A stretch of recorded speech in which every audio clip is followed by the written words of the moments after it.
First time? You're new here, Horace. Someday, somewhere, I'll make a difference. It's a mockery. I mean, we're not some deep space franchise. This station is about something. The year is 2023. The name of the podcast, Babylon 5, for the first time.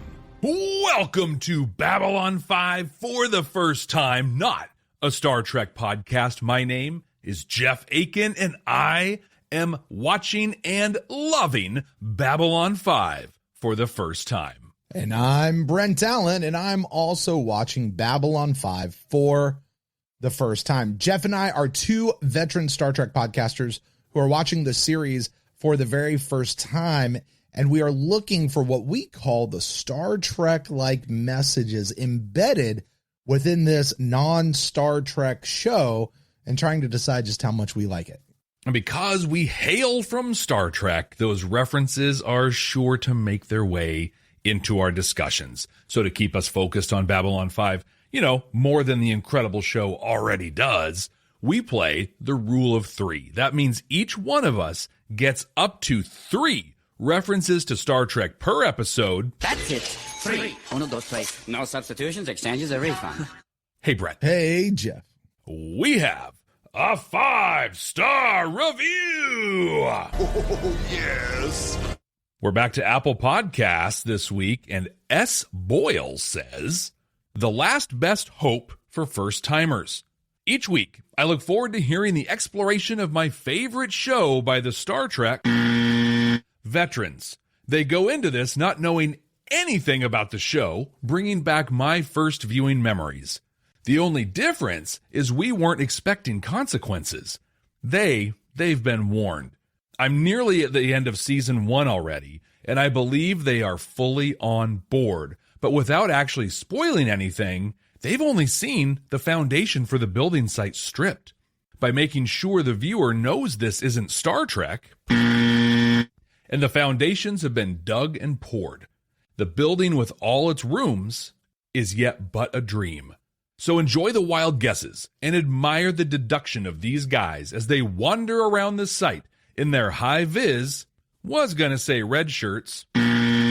That's buzz number 3, and I'm out. But hoping these guys last the full 5 seasons. Great show. Keep it up." Well, we are here at the end of season 3. Jeff, what do you think? We got 2 more in us? Maybe. I think we're going to make it. You know what I love, Jeff? I mean, we are here at the end of season 3, and I don't know when that review came in or email came in, but there are still people finding this show. Yeah, this is a pretty new review. And going all the way back to the beginning and not just jumping in with where we are. They're going all the way back to the beginning to catch up. And we do get those emails of people who are like, "Hey, let's talk about Sinclair and how you guys keep bagging on the actor Michael O'Hare." And we're like, please just keep listening. Please, we're there. We get there. And that, by the way, that's not annoying to me. That's just them being where they are in their watch through. And that's totally cool. And I'm like, just keep watching. We'll get there. We gotcha. I love when people write us emails or messages or reviews where they buzz themselves. Yes, that's always hilarious. Yeah. Super fun. Well, hey, we have another 5-star review. Oh, yes. Also from Apple Podcasts, Havermunk from Norway says, "Nothing like B5 through fresh eyes. Having seen all of B5 more than 20 times across the years, and yes, I counted, few things come closer to experiencing it for the first time, like listening to someone else doing just that. This is pure dopamine in podcast form. A few episodes in, these guys felt like old friends that don't know I am stalking them. And listening to their speculations and analysis is a lot of fun. Looking forward to the rest of this awesome journey with you." You know what? You don't have to stalk us. You can actually come introduce yourself to us. You sent the review. You can send us in emails. You can do the comments down below, but where if you really want to talk to us and just kind of hang out and talk about stuff that might have something to do with the show, might actually have nothing to do with the show, and just get to know Jeff and I on a personal level, our Discord page, which is available through our Patreon page. And yes, this is 100% a shameless plug, but also an invitation to come join us, guys. It's a lot of fun. There's a lot of really cool relationships that we formed, true friendships with people from all around the world. It's great. And another way to make sure that you're staying in touch with us, just like Havermonk did, just like S. Boyle did, in 2 weeks, Brent, we are wrapping up season 3 of Babylon 5. And as we've done with seasons 1 and 2, we're going to have a big wrap-up show. It's going to be a lot of fun. We're going to talk about a lot of really cool things. But to you, the listener, the viewer, what you want to care about outside of the great content that we're committed to bringing you week after week. And if you're not watching us on YouTube, pop over right here and you'll see the Starfury that was 3D printed by Wash a little while ago, actually quite some time ago, but we've been holding on to this for a while. You send us a review that comes in, you're going to be automatically entered to receive one of 2 of these Starfuries. That's right, there are 2 opportunities for you to win one of these. So get in a review, get it in as soon as you possibly can. I'm going to run our little review report and make sure I've got it all fresh in 2 weeks' time, just before we go on mic. And then we'll be selecting 2 winners to get one of those cool, incredible Starfuries. Well, Jeff, we love so many different things that we get to do here. We play the rule of 3. We get to read reviews from super cool folks out there. We get to do giveaways and promote that. One of the other things we get to do is at the end of the show, we play a game where it's honestly a highlight of the show. We try to predict what the next week's episode is going to be based on title alone. And this is the part of the show where we look back at last week and try to decide if what we predicted last week that this week was going to be about, were we correct or not? So, Jeff, do you remember what you said shadow dancing was going to be about, and how close were you? So I was kind of right on part of it. I thought this was really going to be about building up their fleet. And I thought, though, that it was going to be leading to the big battle with the shadows that was, kind of set up last time. We got the buildup of the fleet and the kind of politics around that and what was happening. But I thought that the focus of this episode was going to be Ivanova's latent telepathy and either feelings of inadequacy or unlocking an untapped kind of power within that was not even mentioned in this one whatsoever. I don't know the last time we mentioned Ivanova's latent telepath. Is it not a thing anymore? Was that just for the Talia stuff? Something that got dropped, I don't know. It didn't get dropped. Nothing gets dropped in Babylon 5. Nothing. There's still one more episode of season 3 left, and season 4 and 5 are still on deck. So yeah, there are 45 more episodes and some movies. So maybe it comes up. Maybe. What did you think? I said that this was going to be the shadows taking some losses, like with the telepath thing going on and the new fleet of white starships, that the shadows are just getting hit. And so they have to change their tactics in order to gain the upper hand of the war. Not really at all what this one was about. Not really at all. There's shadows and a little bit of war stuff, but that's really, yeah. So I'm not going to give myself any credit for this one. But Jeff, for those who are listening out there who didn't watch this one first coming into this episode, or maybe they've never seen it ever and they're just listening to us anyway, which is dope. Why don't you tell the folks out there how this episode actually went down? Stand by. We'll be right back. Are you ready to take your Babylon 5 for the first time experience to the next level? With our exclusive Patreon, you'll get access to all kinds of cool stuff that you can only find there. Our recording notes, unedited reaction videos, an exclusive Discord community. And you can even be listed as a producer of the show. Plus, we even offer exclusive meet and greets and hangouts. You won't find this kind of experience anywhere else. Get all these amazing benefits, plus the opportunity to interact with other fans from around the world. It's being part of a huge community where everyone shares the same appreciation for Babylon 5. Subscribe at patreon.com/Babylon5First. That's the number 5 and the word first to get access to these incredible benefits. That's patreon.com/Babylon5First. We can't wait to see you there. We catch up with Dr. Franklin on his walkabout, and to be honest here, it does not look to be going that well. He's sleeping under an army coat while huddled on the ground, which is basically the universal signal for things aren't good. The family of an apparent candidate for your local school board is walking through down below with a tourist flyer because I guess down below is a tourist destination now. But Franklin shows his humanity as he connects with their poor daughter. Ever the hero, though, he hears someone getting mugged and dives in for the rescue. To thank him for his troubles, he gets stabbed in the gut from a legit Crocodile Dundee style knife. Like, for real. This knife is no joke. That's not a knife. This is a knife. Yeah, seriously, that I think it might be the knife that Paul Hogan used. That thing was massive. By the way, if you don't know what Jeff's talking about, you need to go watch the movie Crocodile Dundee. Jeff, we should do a watch of Crocodile Dundee just because we said that. Bleeding out, alone, his dream comes true, and he meets himself. Himself is not very nice, but himself is very honest. He helps Franklin understand that he has run away from everything his entire life, always looking for the easy path. So if he wants to run away from life, now's the time. But if he wants to go again, and yes, he literally asks him in this, what do you want? It's a little on the nose in Babylon 5. But Franklin 1, the stabbed Franklin, says that he wants to give it another go. He wants to do it again, and he wants to do better. So the not stabbed Franklin spews a bunch of super toxic masculinity at him, so he gets up, climbs up a ladder into the marketplace where he can get carted off to MedLab and be saved. Barely. But remember that, because we are not done with the doctor. Delenn and Sheridan are ready to strike.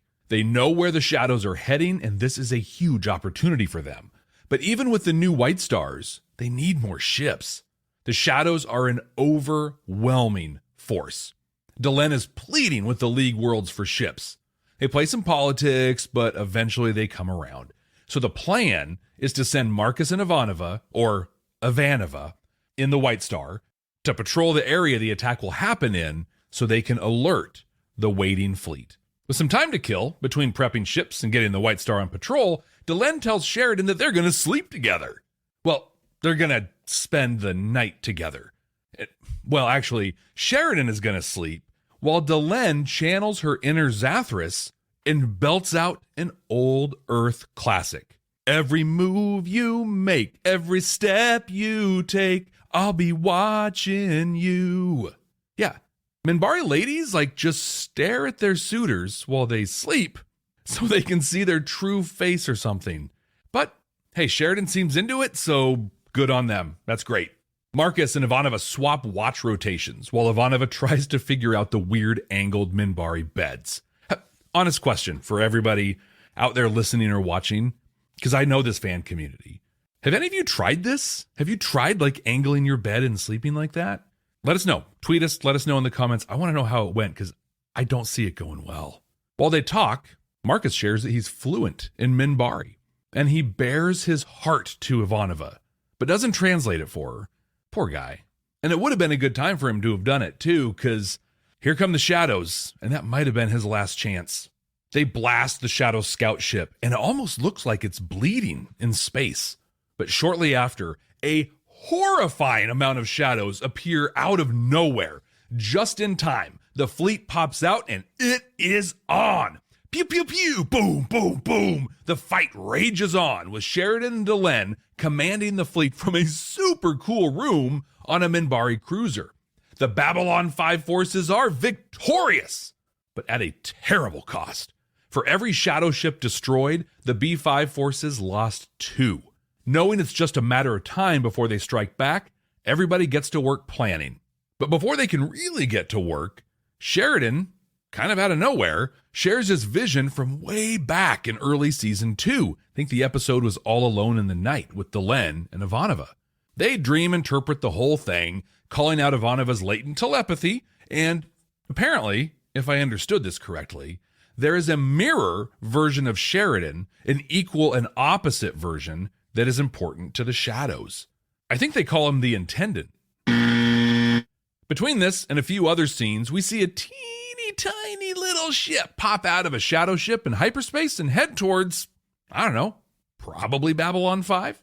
Well, Franklin, remember the doctor? We talked about him earlier. Well, he's in med lab. He's healing up, but he sees all the casualties pouring in from the battle. And just like before his walkabout, he can't leave well enough alone. And just like before his life-changing experience on his walkabout, he can't trust others to do what they need to do. So he pulls himself into a wheelchair and takes charge of the situation. Sheridan comes in, offers him his job back. Franklin says he's changed and he's going to do better. You see, he met himself. And just like Jeff Akin, he didn't like Dr. Franklin either. Well, Sheridan and Delenn do their thing. Sheridan lies comfortably on his bed, on his back, flat. Imagine how weird, honestly, this whole thing would have been in those angled beds. Like, Delenn's just like staring at him, and he's kind of staring at her on those things. Whole different take when you put him in the Minbari ones. But she seems to like what she's seen. She meanders over to a table. It has both a snow globe on it and Jeff's absolutely ingenious prediction from way back in season 2. In a scene that we just saw a few weeks ago, the bedroom door slides open and a woman pops in. She says, "Hi, I'm Melissa Gilbert, Bruce Boxleitner's wife." And Delenn drops the snow globe. But Jeff's prediction rises from the table, causing a rewind of the scene. And then she actually says, "Hi, I'm Anna Sheridan, John's wife." And the prediction explodes in a fury of lights and confetti. Brent, were you shadow dancing through this one or shadow boxing? I'm not sure I was shadow anything through this episode. God, I thought it's gonna. Now everybody's gonna comment. Brent doesn't understand. You don't understand subtlety nor nuance. Right. I don't understand character arcs or narrative story flow, or which absolutely accounts for why I've been able to predict like 50% of the show before it ever happens. Whatever. Here's the thing. I am so tired of Franklin's walkabout story that I am glad it has finally come to a conclusion. At the same time, I am glad that that wasn't a one episode story. Like, they let him sit in it for a while, but it was time to wrap that storyline up because I didn't care about it anymore, especially after last week with him sitting in the corner with the DTs, rocking back and forth. Personally, though, Jeff, I loved the Franklin stuff. Did you really? In this episode?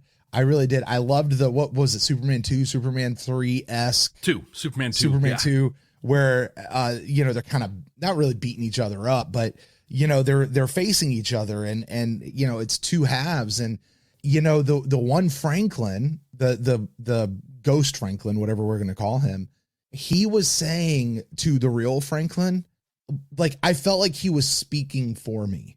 He was saying everything that the other guy needed to hear. This is who you are. This is where you've been. This is what you've been doing. This is why you've been doing it. This is why you're stupid and you need to get over it. And it was that hard-nosed, tough love, but coaching and calling you to be better.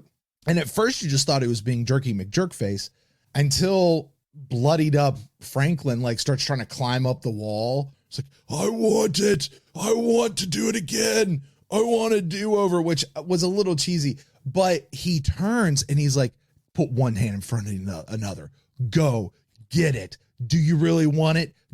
I was like, yes, that's where he was going with all of that. And then, and I may be in a different spot than you than this whole deal. When Franklin is at the end of the episode and he's finally stepping back into being who he is, his best self. I didn't see it as him coming in and just not being able to leave well enough alone and not being able to trust people, but he saw a massive confusion and a place where he could step in and lend his strength to bring calm and to bring order. And he did that without being able to lift a finger. He had to do it from a wheelchair. He had to let his people go do it without him being the one to go do it. And then he has this conversation with Sheridan. And I love this conversation because he's basically repeating everything that he told himself earlier. But for the first time, I went, you know what? this is the strongest, most confident, self-aware Franklin that we have ever seen on this show. And all of those things that we have hated about Franklin don't seem to be in this guy right here. Okay. And it felt to me like this is a Franklin that I want to follow. This is the Franklin that I want to have as a CMO if he can stay like this and have his just have his head on straight, you know. I loved this piece with him, and then even the last part with Franklin where he rolls over and he's like, "Whoever taught you how to hold a cauterizer like that?" Right? Which is first was like, "Oh yeah, now he's a jerk," but then he says, "Let me show you how." And he takes it, and it's not like he takes it from her and he boxes her out and just does it. He does the coaching thing where he grabs and he's like, "No, let me show you where this is." And he's actually turning into a teaching moment for Franklin. And it was a real brief half of a second shot, but personally, I latched onto it and I loved the Franklin stuff. That to me really was the highlight of this episode. You have to know a thing, right? That I've been told many times by our community. I have an extreme bias and I'm not capable of seeing the good in Franklin. But I have notes right here that echo what you just said, where in my opinion, what we saw of Franklin when he was kind of there, and this is stuff for us to discuss, but just because you brought it up, I want to bring my point in it was what we saw was the Franklin pre-stims, right? Mm-hmm. Which when he was kind of telling people what to do, I'm going to accept like your piece of like, hey, I can't get up and help people and cauterize wounds and do the stuff. I can't do that, but I can divvy up resources and help bring order to this. But again, he was yelling. He was like, go do it, go make it happen. Like he was just like back to, crisis triage guy who he was all that. And it was a crisis. There was triage. Like that was the situation, but he was carrying himself in that same way of I have all the answers, go do what I say now. But when he talked to Sheridan, what we can talk about, and then in that moment with the doctor or the nurse at the end, those were those glimpses of like, oh, so there's still like, because you're you, right? You're still you, but he's learning, and it's not a switch that gets flipped. Like it's going to take time, and I think that at the end of the literal end of his moment was like, oh, he is okay. He is taking that step. I think I read that scene differently than you did. Because I totally understand what you're talking about. I just felt the difference was where before he would be like, go do this, because I'm the best and I know everything and just do what I say to do. Where this was a person coming in, leading, lending strength, and frankly, dropping a little bass in the voice to get people to move, but not in an overlord commanding way. Okay. In a leader, he's doing it the right way. That's the way I read it. But I think regardless of that, you and I are at the same spot at the end of the episode with him on that. I have to ask though, what the heck was that episode with the lounge singer about now? Seriously, that was his walkabout. If this is the episode where he meets himself and he has tough questions and he has to go through this process, then what was that about? And this might be a first time that I've ever had, Jeff, an episode that I was kind of high on, that like, I was digging what they were doing in the show, and then due to a subsequent episode that negates everything that happened there, because that's obviously not it, kind of makes me hate that episode. Like I retroactively hate Walkabout a lot more now because of this episode, and I liked this episode. Well, because you're right. Cause, I mean, and I think it was you who stepped through the metaphor in that one so beautifully, where that was him and they worked, and mirrored his experience and he got to do those things. And that was very artistic and it was well done. And we were high on it. And then this was really well done. Like Franklin 1 and Franklin 2, like that was good. I wasn't a fan of him doing the whole, get up, you piece of garbage. Can you just grab one more wrong, blah, blah. That was, pre-modern era toxic masculinity. I have some fun stories when we talk about it with my toxic self-talk that I still use to this day. Yeah. But it was that. But whatever. It just reminded me of my old football coach that I loved. Totally. Like that's coaching, right? Which is old toxic masculinity. I don't I don't know that I want to say the word toxic, but it is that old, like just hard-nosed old school. I kept waiting for him to be like, "Be a man, Right. get up." You know, like he was right there. Right. I'm glad he didn't, but yeah. So the other thing, and this bothered me. This bothered me a lot. How does Babylon 5 have any Earth civilian tourists on board? If we can't get regular news out to the group, who's giving them a passport to go to Babylon 5 from Earth? Much more than that, who's taking a self-guided walking tour with a map with descriptions on it of the printed map of the seediest part of the station? Who's doing that? Like it just, oh my gosh, it was, now the whole part with Marcus and Ivanova and the thing with the shadow ships and that was in many ways, I think, the comic relief of the episode. I thought it was fine. The space war was really cool to watch. I thought the whole Delenn thing was really, really sweet. The whole Minbari culture of how they do things. Also, it was creepy as hell, you know. And I loved the callback to the War Without End vision. It turns out that was just like a couple weeks away from happening, not years down the road. And Jeff, do you know when we saw that girl in the vision? Do you know who I thought it was? Mm-mm. I honestly thought it was another Delenn. Now you had mentioned potentially a daughter, but in the back of my head I was thinking it's another Delenn. She just Like saw herself come time through. frame Yeah, or maybe it's the old Delenn pre-transformer or something like that. Like, or maybe I didn't know who it was. Like the idea that it was Anna was like, and I did happen to look it up. That was Melissa Gilbert's voice in that episode, you know, which in production world, they very much could have had this episode filmed and shot and then just pulled that clip back over there. I don't know if they necessarily brought her in just for that one particular show. So, like overall, this was an episode where I generally liked all of the individual pieces, but Jeff, I will say, I do think that this is an episode, folks, I want you to hear me. I liked this episode. I think this is an episode where the individual parts worked better than the whole of the episode did together. The individual parts of the episode are greater than the whole of the episode, if that makes sense. It does. Because I think I love this episode. Yeah. But also like my note here was there were parts of this episode that were really hard to track that were happening. Like it feels like, I don't know if anybody out here, we've talked about what kind of music people like before, and I love those conversations, but there's a prog metal kind of super band called Sons of Apollo, and it's got Mike Portnoy on the drums. That's why I'm really into it. But I don't know, like 5-6 years ago, they released a record called Psychotic Symphony. And the first track on that record is so fun. It's God of the Sun. I love playing it on the drums. It's so challenging. It's so great. But I watched an interview where they were talking about how they wrote it. And they said that like it was literally just a collection of riffs that was about 10 minutes long.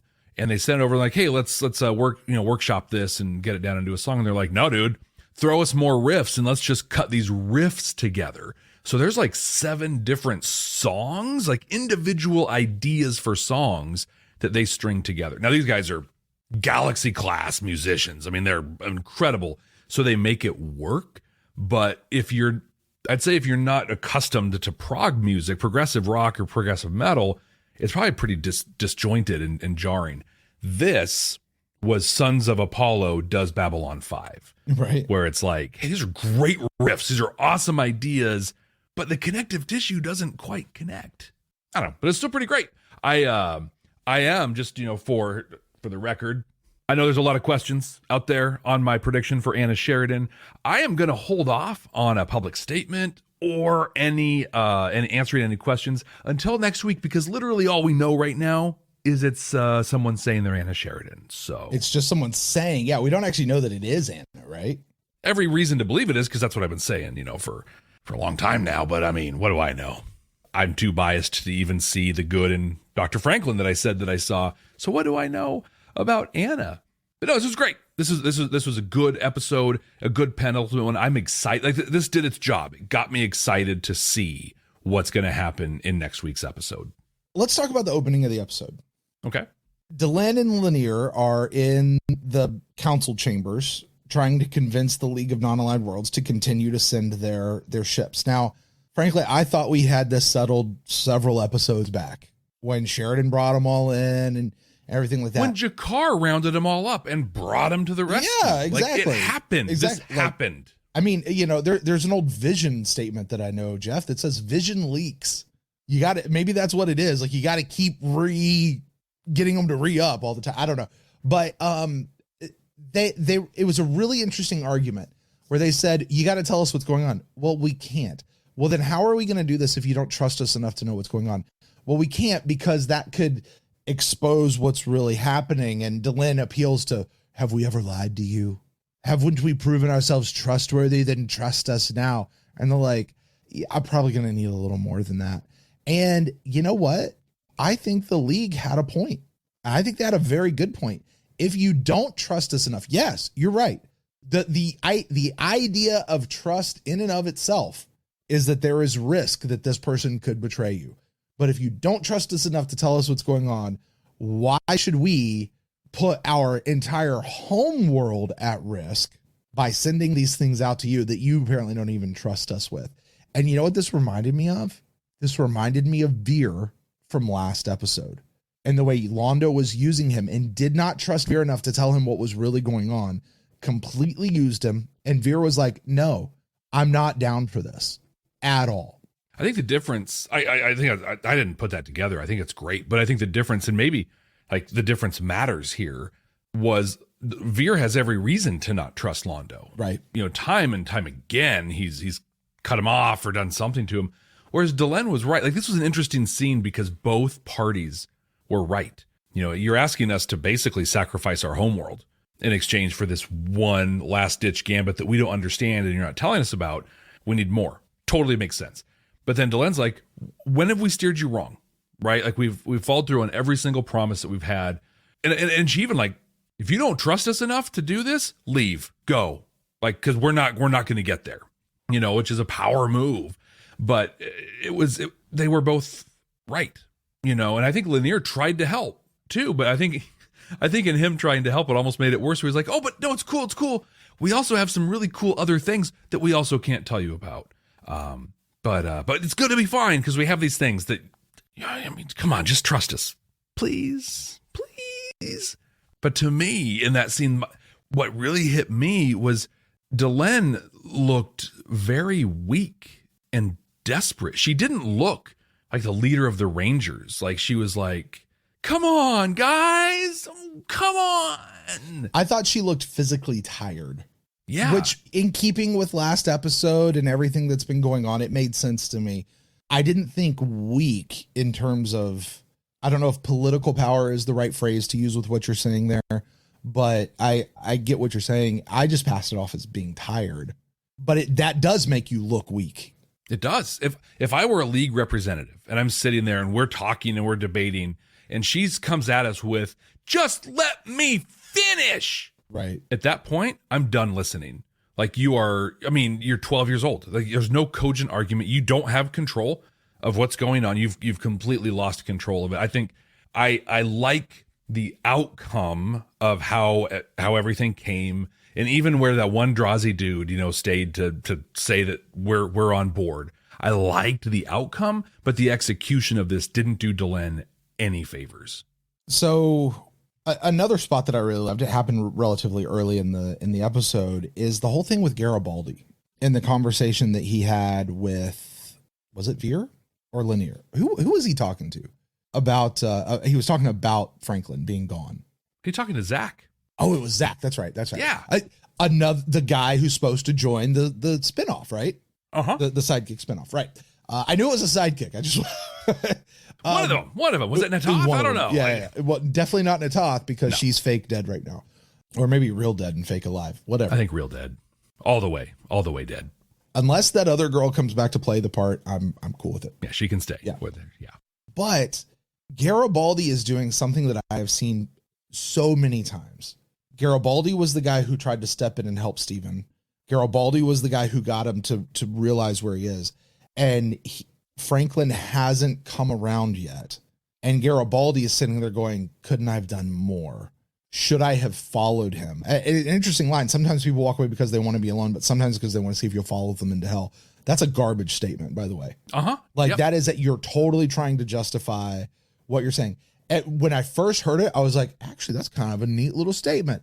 The more I've thought about it over the last couple of days, I was like, no, that is complete and total bunk. If it's true and that person is walking away to see if you follow them into hell, that's not a person you want to follow. That is passive aggressive. That's toxic. That you need to let them go because they got some stuff they got to work out. Yeah, they need to walk about. Exactly. But here's the thing, and I loved that Garibaldi got to this solution so quickly with the help of his good dear friend Zachary, that you can't be held responsible for other people's actions. Garibaldi did what he needed to do. Stephen was the one who had to make the choice of where he was going to go from there. And Garibaldi was not responsible for what happened from there. And it's not on him. Stephen is responsible for Stephen's choices and actions, not Garibaldi.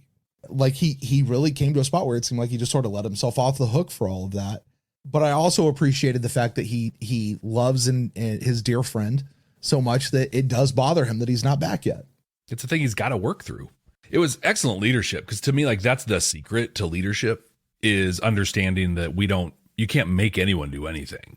You can create environments, you can influence, say, whatever, but people are going to make their own choices every time. And all you can do is be like, even if you're not okay with their choice, you kind of got to be, because it's their choice to make.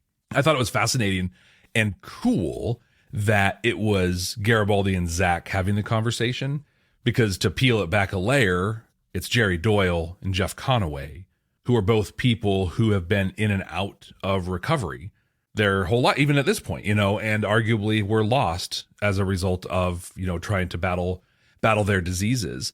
And I felt, and then that scene, and it hit me more the second time than it did the first time, but just how much of them as humans, as actors, people, was in that scene right there, because I guarantee they've had that person, Jerry has had a Garibaldi before, and and Jeff has been a Garibaldi, like they, both sides. That was, so to me, I always get hesitant in television when they start talking about addiction, because here we are in 2023, almost 2024, and we're still figuring this stuff out. And so in the 90s, it's like, oh gosh, but this was great. And I think having people who were there and have that lived experience added a level of credibility that was really important to me. And I think it gave them something as actors to draw on that they wouldn't have otherwise had, So yeah, I had forgotten about Jeff Conaway. I'm always aware of Jared Doyle whenever we get into these scenes. And you're right. They have had times when they're Stephen, and they've had times when they're Garibaldi, because I got to tell you, the quickest person who can spot an addict is another addict. 100%. And especially in an addict who's in recovery wants to help all of his friends, because if he can get recovery and they can get recovery, then my own recovery not only can be a real thing, but can stay a real thing. Yeah. And that's important to anyone who's in recovery and living that life. By the way, if you guys are out there and you do need any help, please find the help and get the help you need. There is absolutely no shame in that. And there are nearly every community has great recovery programs out there. Just reach out.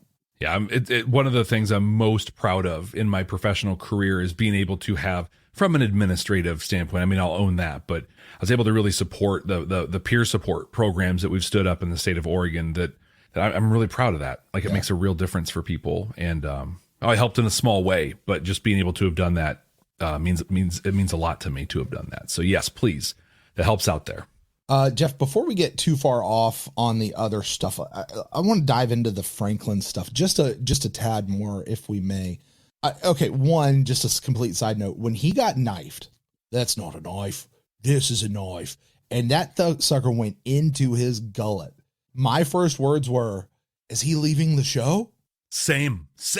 I really thought like he was out of the show at that point.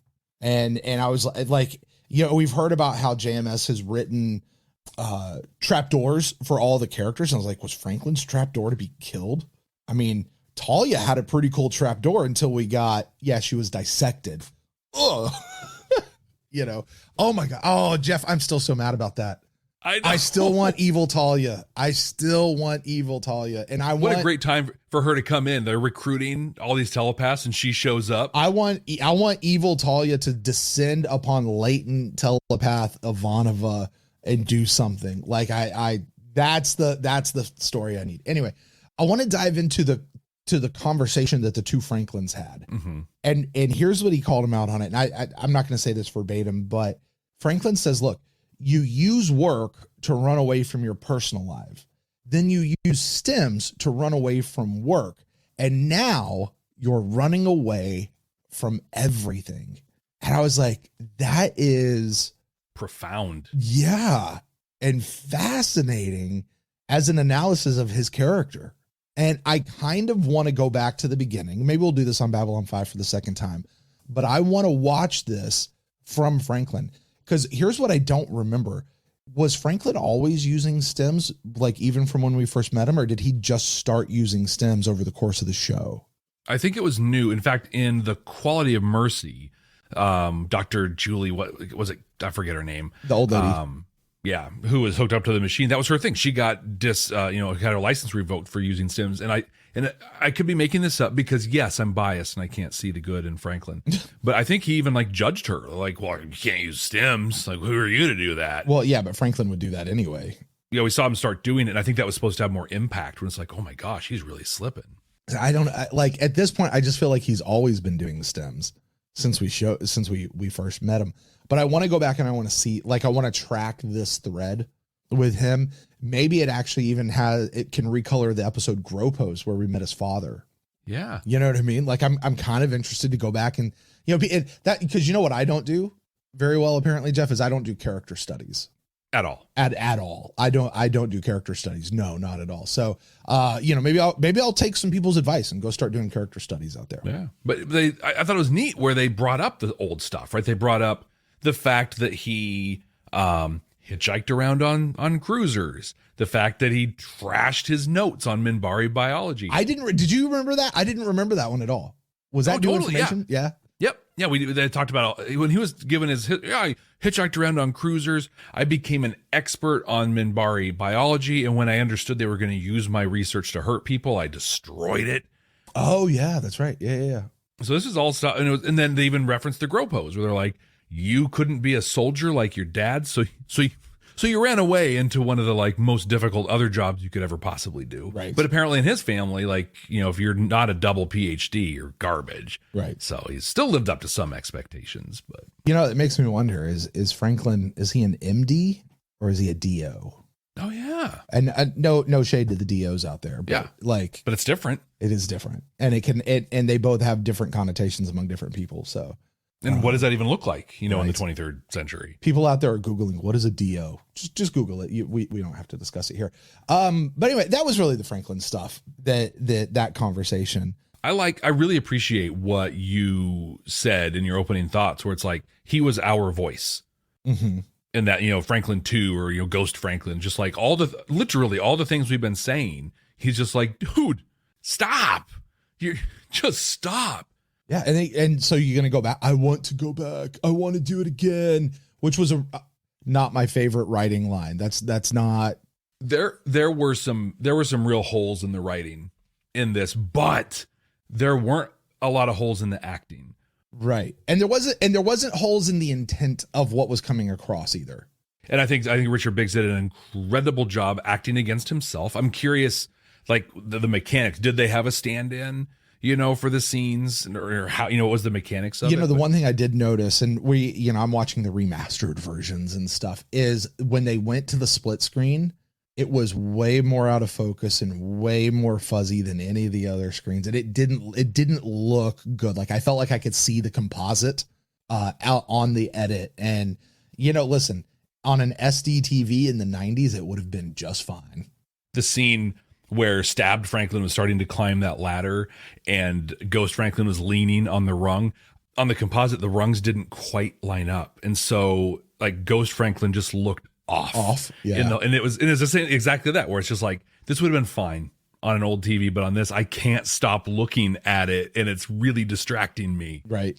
But the acting, I've said it many times. Richard Biggs I'm consistently blown away by what he brings to Franklin. Yeah, absolutely. Marcus is completely hitting on Ivanova. Well, I think we said, was it last week? Like, did they just drop that whole storyline? Well, now they brought it back up. I did like his point. He's like, I could teach you Minbari. He's like, that would take like a year. I just don't have time. And his question, I thought it was a really neat question. Oh, well, how old are you going to be in a year if you don't learn Minbari? And she goes, the same age. Like, so get on it. Just do it. Like, there's a cool theme between this and the War Without End episodes of time, right? And how like time impacts us. And Zathras said it best, right? He's like, time is infinite. We are finite. It's just how we use that infinite resource. And this was a really great example of that, where it's just like, if you want to do it, just do it. Go. I felt bad though for Marcus, because I think that he knows one way or another that like he and Ivanova is not going to happen. And, she's in love with pieces that are in a petri dish now somewhere in a Psychor facility. And, that's fine. That's good for her. I hope Ivanova can get over that.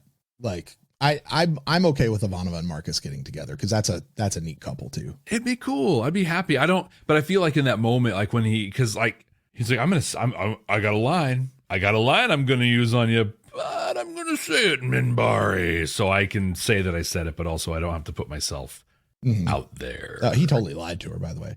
But what a beautiful lie. It really right? was. Yeah. My words are inadequate to the burden of my heart. Okay. Which poet did JMS lift that line from? Well, because I want to go back to like 17-year-old Jeff and be like, just say that my words are inadequate. And doors open, dude. She'll be staring at your face all night while you sleep. It'll be amazing. You want to, what's the name of that guy that had, Cicero. You want to Cicero the whole situation, right? Then there's just the comedic part of Ivanova trying to take a nap, trying to go sleep. She can't sleep.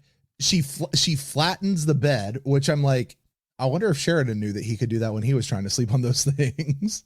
But apparently it's an inversion table. Oh, well, I was like, dude, a lot of people pay money for inversion tables, and she just got one for free. We have one. Oh, We've got I know one. you do. Yeah. It's amazing. Yeah. Yeah. We had one for a long time that we got from a friend. They just gave it to us. Stood in our attic for years and years and years, and we left it last time we moved. Like, whoever bought our house, we gifted them an inversion table, because we're like, we're never using it. It's hard to move. Those things are hard. Yeah. But it's funny. Yeah, she gets comfortable. Oh, okay, I've got it figured out. Ivanova, to the bridge. And it was great. You know what I love when the military stuff is done right and done well. And that was one of those moments. She didn't be like, oh, she up and ran right away. She knew what was up. And I loved that she was just like, you know what? I'm just going to grab all the pillows and make myself my own little bed. Like, as a 1990s latchkey kid who has just grown up with, you know what? Forget it. I'll take care of it myself. I'll do it my way. It's fine. I loved that Ivanova spot. Like, look, fine. I'm going to do it my way. Forget about it. And so there was that. The space battle stuff was cool. It was okay. I've got some questions out of it, just little ones. Like about the little tiny shadow ships that we've never seen before. I feel like we have seen a couple. Have like, we? There's the big, not those, but I'm saying there's like the big ones. What do we call them? The battle crabs or whatever. Okay. And then there's the littler ones that we've seen a couple of times that are like, I don't know, fighter size or whatever. But there were like these real little ones like that shuttle I've never pod. seen before. Yeah. It didn't, I mean, we saw it at the end, but in the battle they were doing stuff. And yeah, it was kind of, I felt like. Well, they said they were scout ships or something, right? Yeah, or something like that. I don't know, but it also makes sense. I mean, look at all the different ships even the Minbari have, you know, so why wouldn't the Shadows have a bunch? It's the shadow ships of the line. That's what we need. Yeah. Right? Is that a book? Is that a thing? It is. It's all black pages, so you can't read it. And once you shine a light on it to read it, shadows go away, and so you can't actually see it. We should publish that book. It's just a book of blank pages.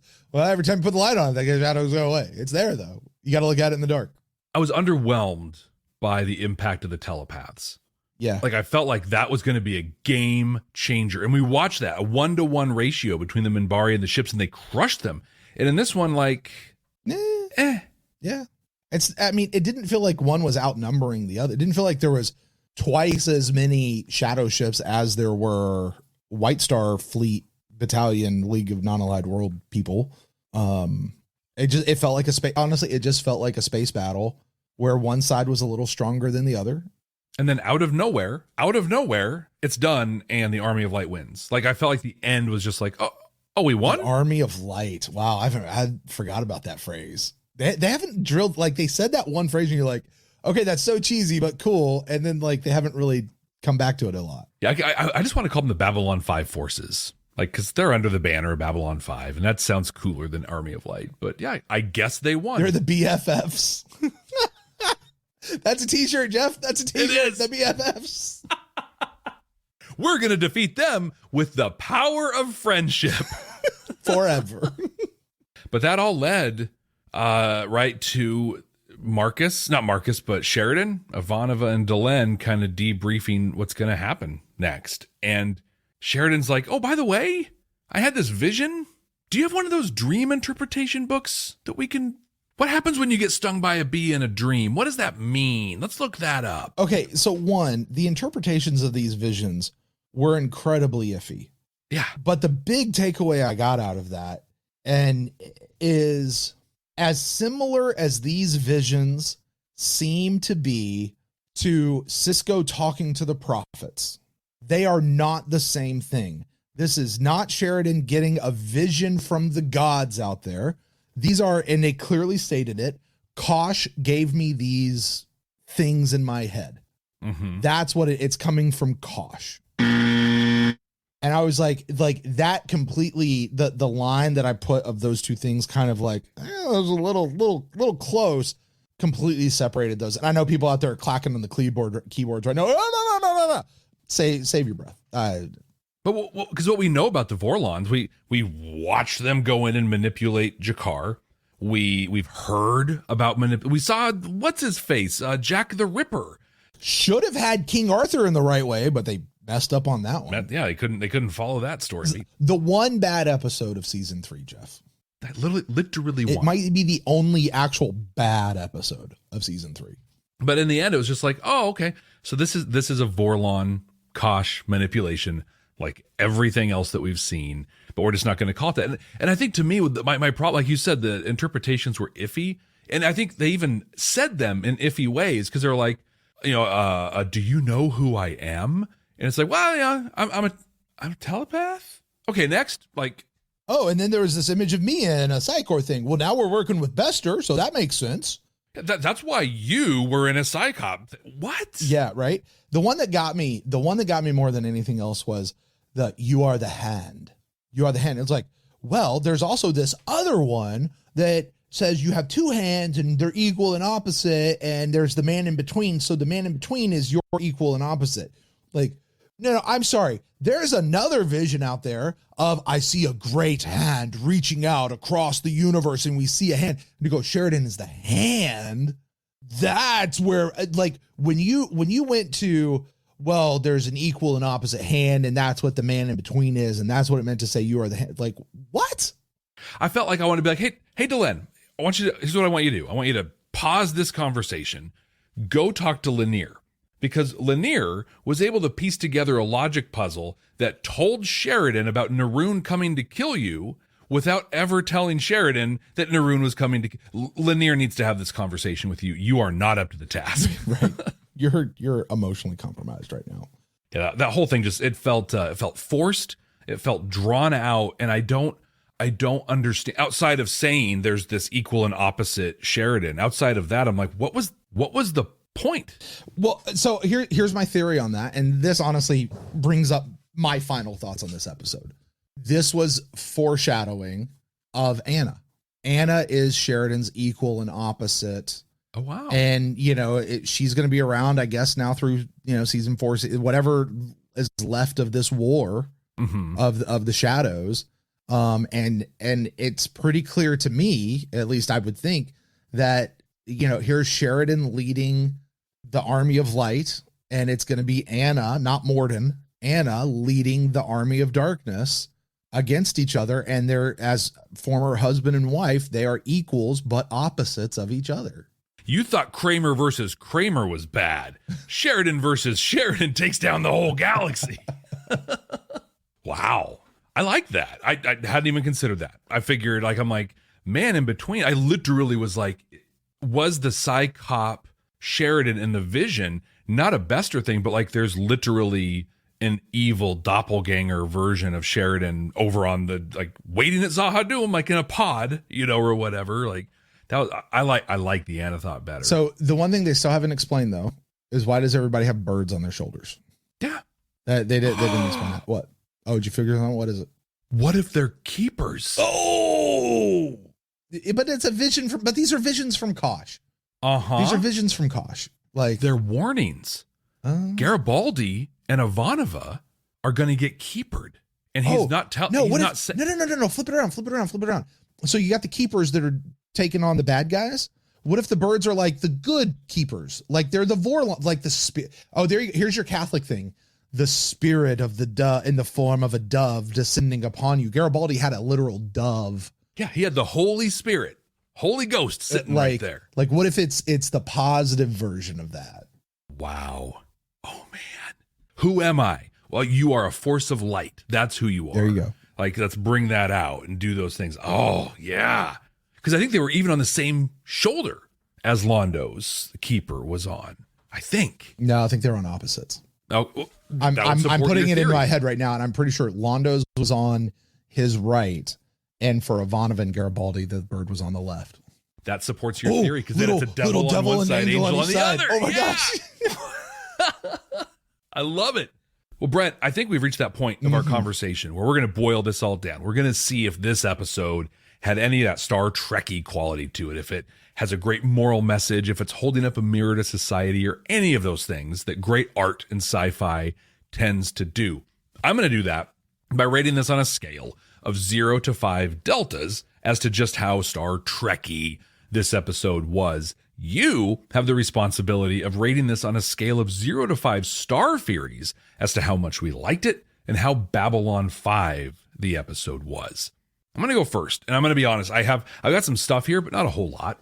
And I think to me, the Franklin conversation with Franklin was through and through the message in this episode. There are a couple other pieces that we talked about in there, but what I loved about their conversation was what Ghost Franklin essentially said was, Stephen, for your whole life, you have lacked self-awareness. Your whole life. And you've reacted to things and made life-altering decisions based on you running away from things that you don't have the courage or the self-awareness to actually see. Okay, cool. Like, that's awesome. But then they added to it, and they're like, get up, climb that ladder, go, and if you want this, go do the things you have to do it. Because, Brent, the cool thing about life, like the amazing thing, is we're not stuck. We can change. We can get better. We can also get worse, but we can change. And all it needs is self-awareness for that. And if you don't have the self-awareness, have the trust to listen to someone who will be honest with you and tell you those things. Franklin had people telling him this. He had Garibaldi, his friend, saying, dude, look in a mirror. Look at what you're doing.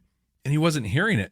But when he heard it from him, when he had that inner voice tell him a thing, you can't argue with yourself, right? I mean, you can and probably do quite a bit, but in the end, you're like, wow, I'm right about this. It's incredible. And I think it's one of the superpowers we as humans have, is that ability to adapt and that ability to grow and that ability to change. As a father, I often look at my daughter, right, and I want great things for her. She is 8 years old, right? I barely remember things from when I was 8 years old. If I look back at myself, the person I was when I was 8, the person I was when I was 18, 28, 38, 48, those are all different people. I changed, I grew, and that's a good thing. If you're not growing, if you're not changing, in fact, I think it was Spock who said that our ability to change is the thing that truly makes us great. He had a better way of saying it. I don't remember it off the top of my head, but that awareness and that ability to change is what makes us amazing. Loved the message. It was a huge part of this episode. I'm going to give this one 3 deltas based on that. What are you thinking for Starfuries? Well, Starfuries, there's 2 aspects to it, really. How much did we enjoy the episode, and how Babylon 5 was this episode is kind of what we say. I want to tackle those separately and then maybe do a little compositing here. How much did we enjoy this episode? I'm going to go back to what we said at the beginning. I think this was a good episode but the individual parts were far greater than this episode as a whole, which actually knocks the enjoyment of the episode down. Yeah. Like, hear me, folks. We liked the episode, but as a whole, it wasn't as strong as the individual pieces. And that pulls the whole thing down a little bit. So I'm actually, on that basis alone, this one is going to get 3 Starfuries. That's not a bad rating. That's a very midland, not a bad episode. I will watch this episode anytime I see it come on TV. I'm not going to change the channel. I'll watch it. But I think the Franklin piece was super strong. The space battle piece with Ivanova and Marcus was really strong. Garibaldi was really strong. The Delenn and Sheridan, advancing that police, those concepts all together in one episode, that's really disjointed. You know what I mean? But Jeff, if as far as how Babylon 5, if you'll permit me, and you can tell me no, but if you'll permit me, I actually want to jump back to your deltas. Okay. Because you talk about the Franklin piece, and that certainly is where the message lies. Everything you said, Star Trek wouldn't do it that way, though. Oh, no. Babylon 5 would do it this way. And Jeff, if you'll permit me, I'll give this 3 Starfuries, but I would actually like to take your delta. How many deltas did you say? 3. I want to take your 3 deltas, and I want to change those to Delta Furies, because I think everything you said is absolutely right. But I will addendum to that. It was done in a very Babylon 5 way. And I want to give those just some Delta Furies as they are. I think that makes a lot of sense. I love that. And it kind of composites the enjoyment and the message, because I mean, we're really hitting this in a way. I think we're landing in a place. I'll just say that. Yeah. I think that we have come to understand that despite what many people in the community have said, Babylon 5 is replete with Star Trek messages, that overflowing with Star Trek messages. There are people out there who have told us that looking at this series through a Star Trek lens is negatively impacting our enjoyment. I say no. I think it's enhancing ours and many people's in the community. But we've come to understand, I think we're coming to understand that. I'm going to wrestle with this a little bit. Not here now, because you don't want to listen to me think out loud about this, but yeah, there's the message, but Babylon 5 is its own thing. And it does this, it imparts these messages in a very strong and unique way. Hey, you're not done though. Hope you haven't punched out, because you now have what is becoming a near impossible task. We, like in last season, are developing the definitive, objectively correct ranking of all the episodes in this season, in the 3rd season, a season that we just earlier said has had only 1 bad episode so far. Brent, you need to rank this bad boy. Yep. Our current top 5: War Without End Part 2, War Without End Part 1, Severed Dreams, Point of No Return, and then Ship of Tears. Brent, where does Shadow Dancing go? Okay, so the dividing line of this episode, of this season, sorry, I'm looking at the overall ranking. The dividing line of this season to me goes all the way down to where we have the top 5, and then we have Messages from Earth, The Rock Cried Out, No Hiding Place, Interludes and Examinations, then Passing Through Gethsemane. Passing Through Gethsemane, you and I have said that is the episode that defined this season, set this season on its ear, and the season is sort of revolved around many of these themes that we found out of Passing Through Gethsemane. So that's my immediate line right there. The next episode is Gray 17 is Missing, which I will remind you, we will revisit this. We will have a chance to adjust this quite a bit. And then we have Matters of Honor and Voices of Authority, which that was the episode with Chicky in it. Dust to Dust about the drugs, and Sick Transit Veer, and then Walkabout, and Day in the Strife and Convictions, and Exogenesis, which I thought was a great episode. That's the one with the bug. Ceremonies of Light and Dark, which I didn't really understand, but it was there. And then that one episode we don't talk about. All good episodes. I don't think this one cracks Passing Through Gethsemane to me. Okay. I like the individual pieces, putting them together and viewing it as a whole. It just didn't work for me on that level. So I'm not placing it up there, but I do think that this is objectively better than Gray 17 is Missing. So I'm going to place this between Passing Through Gethsemane and Gray 17. This is our new number 10. This is a top 10. People want to yell at me. Guys, this is a top 10 episode. Might be top 11 by the time we're done with next week. Yeah, I'm not gonna lie. There are people that have just like their brains literally have exploded. The messages that we've got in comments and stuff since Grey 17 and Missing are frankly hilarious and a bit disturbing. A little bit, but yeah, I think you literally just took kind of like the accelerant that was laid down by people's feelings on that, and you just boom dropped the match. Listen, I just want to say, Grey 7 as of next week, Grey 17 will officially be in the bottom half of the season. I'm just assuming that the season finale is going to be one of the top rated episodes. Just making a guess. Wouldn't that be wild if we're just like season finale, worst episode ever? JMS, what were you thinking? In real time, we could watch our subscriber and follower counts drop off. Just be like, they're like, nope. See you next There's time. no hope for you after this one, guys. Well, Brent, that's it for Shadow Dancing. Next week, we're watching the season 3 finale. It is appropriately named, I'm going to assume, based on everything we've seen so far, Zahadum. That's what we know about it. We know what we've watched in 3 seasons, and the title of this episode, we haven't looked ahead, we haven't read any synopses, we haven't looked at thumbnails, anything, and the fun game we love playing here on Babylon 5 for the first time is guessing what the next episode will be based on the title alone. Brent, what do you think Zahadum is going to be all about? Well, honestly, Jeff, I don't want to. I never want to put on airs when we come here. Just we'll own right where we are. This is a title that you and I both noticed several weeks ago. We try not to look at the upcoming titles and different things like that, but sometimes things just jump out at you and stick in your memory. And we have to plan some things. Sure. And it was getting to the end of the season. Literally here, I brought up titles of episodes. So yeah, we've had a little bit. Exactly. And so, you and I talked a little bit off microphone about like, hey, did you see the final episode title? Yeah, it's all. So I've been thinking about it for a couple of weeks now. So I'd say that just to say, this is not me coming up with this off the fly. There's one message that we keep hearing about, and we've heard about it a little bit since we've known this. And we've heard it, I don't know, Jeff, 3, 4, maybe 5 times now. There is something about Sheridan going to Zahadum or not going to Zahadum. And in this one, we're going to figure out what that's all about. I think Anna has come back. She clearly was that thing that launched out of the shadow ship and has come in, and she's Shadow Lady right now. She is going to tempt John to go. And Delenn is going to be sitting there saying, don't go, don't go, don't go. I think there's the piece inside of the piece of Kosh that is now inside of Sheridan, who is actually going to make him go. Like Sheridan's going to feel like he has this protection because of Kosh. Okay. Because when Kosh was saying, if you go to Zahadum, you'll die.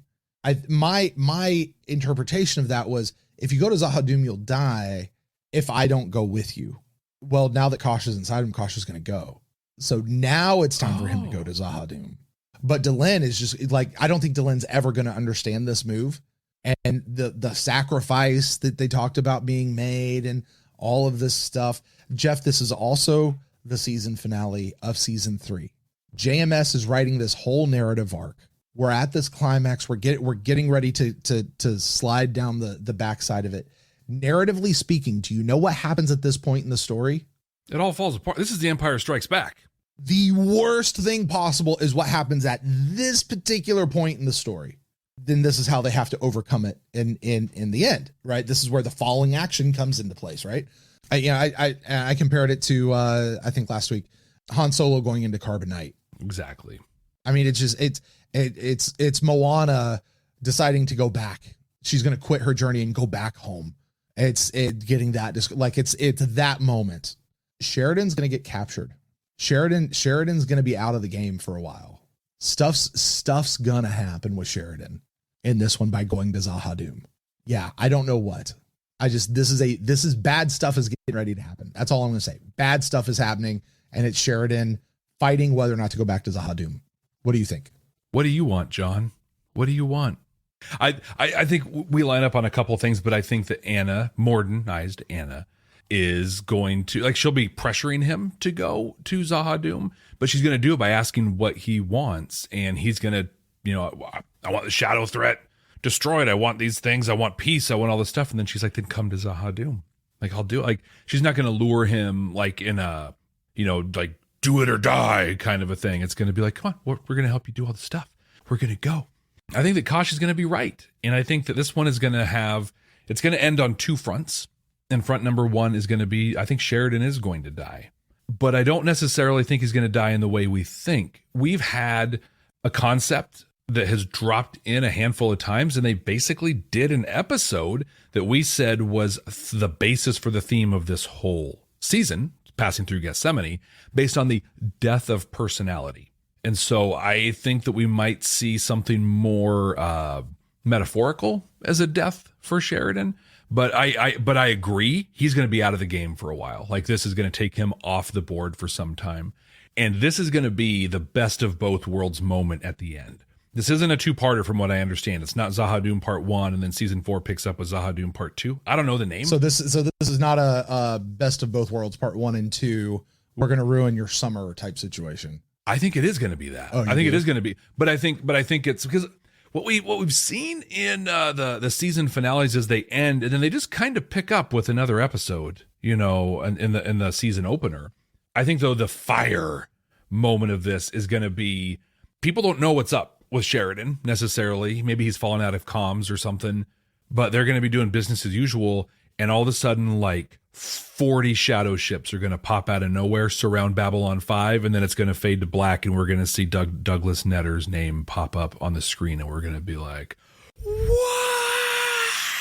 And the part of that's going to suck the most, Jeff, is we don't get to press play and go on to the next episode because the week after next week is the season 3 wrap up. We don't get to go to season 4 till after that. We cannot watch. People are asking. We're not allowed to watch season 4, episode 1 until after we do our season 3 wrap up. Correct. And in fact, I want to shout out our incredible support and good friend Nia, who you get to know if you're on our Patreon Discord. But a while ago, Nia provided me with the instrumental music for the intros to season 3 and season 4. We get a new music. Yeah, it's a new season. Oh, I'm excited. I'm excited to hear new music. Okay, cool. But I don't have to go look for that. So I'm not going to have any sort of tease, any sort of idea that I had a little bit of Nia's coming into season 3 because I had to find. So yeah, Nia's got her back. Nia's the best. Incredible. Cool. But we're going to find out next week what Zahadum is all about. Thank you everyone so much for joining us. If you haven't already, please follow or subscribe wherever you're listening or watching us and leave us a review. Not just because we love it. We absolutely love it when you leave reviews, but we're doing a giveaway in 2 weeks. 2 weeks time. We got a review. We're going to pull it out. We're going to give away 2 Starfuries. And all you got to do to make that happen, to get your chance for it, is leave us a review. So Brent, until next time. Hey, Jeff. Yeah, man, what's up? Okay, let's go. I want to go watch this episode. Let's go. Just forget all Let's do it. Peace, victory, long life. It's my first time. I'm dead serious. Let's go watch. Okay, we'll talk to you next time. Zahadum. Let's go. See you.